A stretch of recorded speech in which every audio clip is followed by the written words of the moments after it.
আজ আমি মিনি কুকারে গোপালের জন্য পোলাও বানিয়েছিলাম, যেই ভিডিওটা আমি আপনাদের সাথে শেয়ার করলাম। প্রথমেই বলি, মিনি কুকারে পোলাও খুব তাড়াতাড়ি হয়ে যায় আর পোলাও বানাতেও খুব সুবিধা হয়।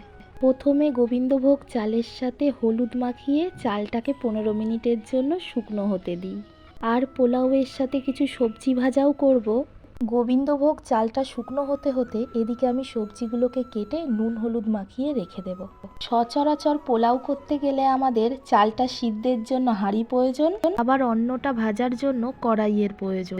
আর এই মিনি কুকারে দুটোই একসাথে করা যায়। আর একটা সব থেকে বড় সুবিধা হলো অন্যের ফ্যান ওতলানোর জন্য অন্য কোনো জায়গার প্রয়োজন হয় না। মিনি কুকারে অন্যের ফ্যান খুব সুন্দর ওতলানো যায়, দেখতেই পাচ্ছ।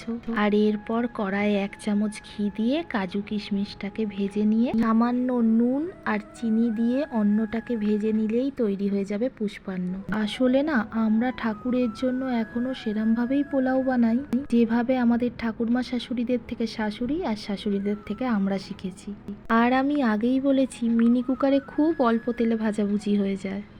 আর অটো কাট সিস্টেম থাকার জন্য একই আঁচে সুন্দরভাবে সবজিগুলো ভাজা হয়ে যায়।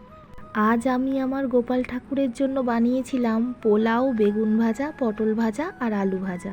আর আমি চেষ্টা করব মিনি কুকারে গোপালের জন্য আর কত রকমের ভোগ বানানো যায় সেগুলো একটা একটা করে আপনাদের সাথে শেয়ার করতে।